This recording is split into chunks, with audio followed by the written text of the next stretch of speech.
सभी दर्शकों को नमस्कार, जय श्री कृष्णा, प्रणाम। कुंडली में जीवन साथी के साथ लड़ाई झगड़ा, जी हाँ, ये शीर्षक है। तो हम सबसे पहले उन दर्शकों को बता दें कि आपको लड़ाई झगड़े के लिए ही विचार करना है, तो भी दूसरा भाव है। दूसरे भाव से किन किन बातों का विचार किया जाता है, यह भी जानना बहुत जरूरी है। जन्म कुंडली में जो लग्न से दूसरा भाव है, बड़ा महत्वपूर्ण भाव है। ये जीवन साथी के घर से 8वां भाव है। इसलिए यदि जीवन साथी के साथ झगड़ा, लड़ाई का योग जानना हो, तो आपको दूसरे घर से पता करना चाहिए।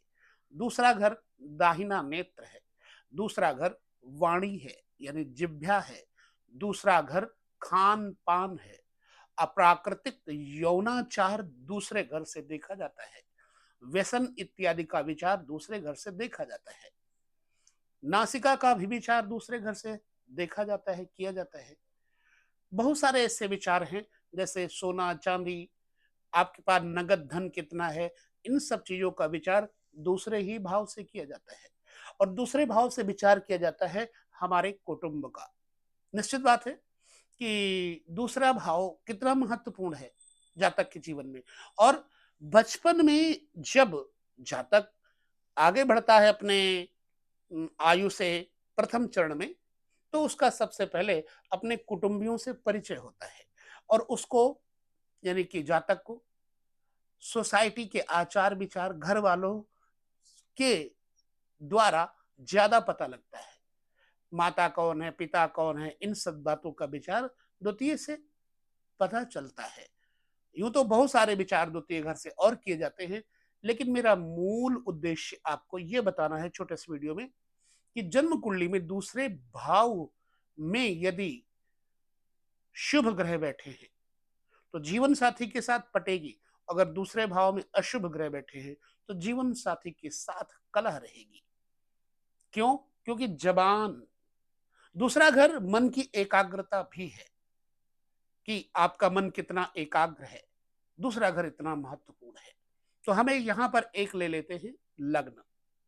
चलिए, हम यहां चार, यानी कि कर्क लग्न ले लेते हैं। अब हम इससे देखेंगे कि किन अवस्थाओं में जातक का अपने जीवन में जीवन साथी के साथ समस्याओं से सामना करना पड़ सकता है। ठीक है। अंक का मतलब आप लोग जानते ही हैं। ये कर्क है, ये सिंह है, ये कन्या, तुला, वृश्चिक, धनु, मकर, कुंभ, मीन, मेष, वृष, मिथुन। ठीक है। अब ध्यान से देखिएगा, जन्म कुंडली में जब दूसरे भाव में, जैसे यहां सूर्य है, अब यहां सूर्य के मित्र ग्रह यदि हुए, तो शुभ ग्रह हुए, तो जातक का अपने घर वालों के साथ, अपने पत्नी के साथ या पति के साथ विचारधाराएं मिलेंगी। और अगर यहां पर शत्रु ग्रह हो गए, तो फिर विचारधाराएं नहीं मिलेगी। जैसे मान लीजिए यहां पर सूर्य ही बैठा हो, फर्ज कीजिए।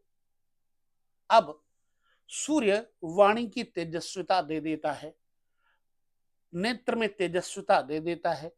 सूर्य यहां पर बल पर है। लेकिन यदि यहां का स्वामी, यहां का स्वामी, अब सूर्य शत्रु के साथ शनि बैठ जाए, तो अब क्या होगा? यह व्यक्ति, अब यहां शनि है, यह व्यक्ति अपने घर में भी अपनी वाणी के कारण लोगों से बुरा बनेगा। और सप्तम भाव का स्वामी दूसरे भाव में बैठा है, तो अपने जीवन साथी के साथ भी कलह का कारण बनेगा। क्योंकि यहां का स्वामी पापा ग्रह बन गया, मान लो दूसरे घर में, तो प्रॉब्लम क्रिएट कर दिया। इसी भांति से यदि यहां पर राहु बैठ जाए, केतु बैठ जाए और सूर्य के शत्रु शुक्र ही बैठ जाए, तो तुरंत भाव बदल जाता है। क्यों? क्योंकि शुक्र भोगवादी ग्रह है।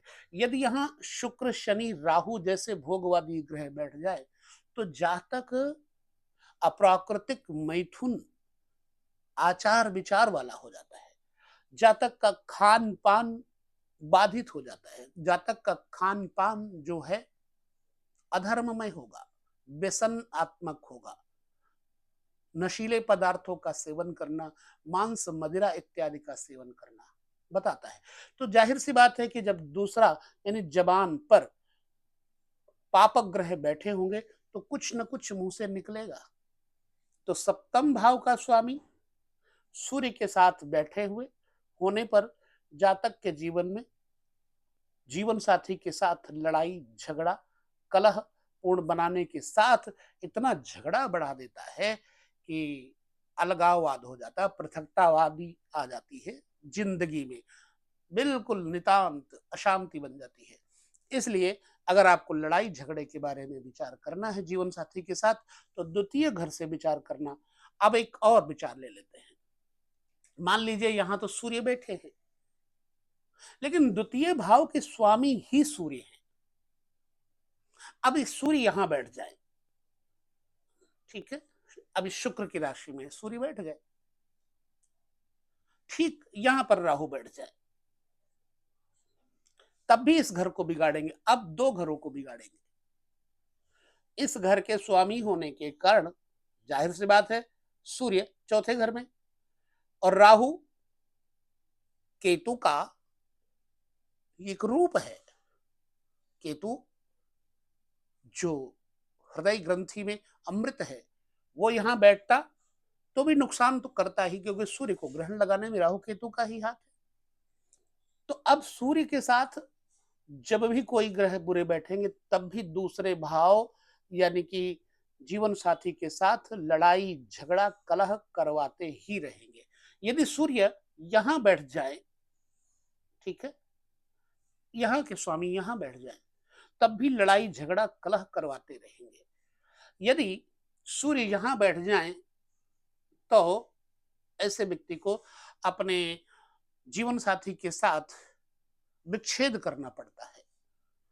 यह विच्छेदक ग्रह जब भी द्वितीय भाव के विच्छेदक ग्रह यानी एक दूसरे के साथ दूरियां बनाने वाले ग्रह होंगे तो निश्चित है कि जीवन साथी के साथ लड़ाई झगड़ा, परिवार जन कुटुंबी जनों के साथ लड़ाई झगड़ा करवाएंगे और ऐसे जातक का फिर अपने घर में या तो खुद न रहे या तो उस जातक को जो इससे लड़ाई झगड़ा करता है उसको भगा दे। निश्चित बात है पृथकतावाद आ जाएगा, डिस्टेंस आ जाएगा। तो इस डिस्टेंस को जानने के लिए मैंने आपको जन्म कुंडली के द्वितीय भाव के बारे में चर्चा की। एक ही भाव के बारे में अनेक चर्चाएं हम आपके साथ करते रहेंगे अभी कि और भी यहाँ से क्या क्या देखना है। तो द्वितीय भाव को बताने का मेरा एक ही प्रयोजन था कि द्वितीय कहीं भी होगा और उसके साथ पृथकतावादी ग्रह सूर्य मंगल राहु केतु शनि जैसी स्थिति वाले ग्रह होंगे तो जीवन साथी के साथ विच्छेद हो ही जाता है। यानी जीवन साथी के साथ वो कभी भी सही सुख से नहीं रह सकता। ये सिद्धांत है और बिल्कुल प्रैक्टिकली है। तो वीडियो में इतना ही। अगले वीडियो में हम फिर आपको नए कुछ सूत्रों को देंगे। यहाँ लेते विदा। नमस्कार, जय श्री कृष्ण, प्रणाम।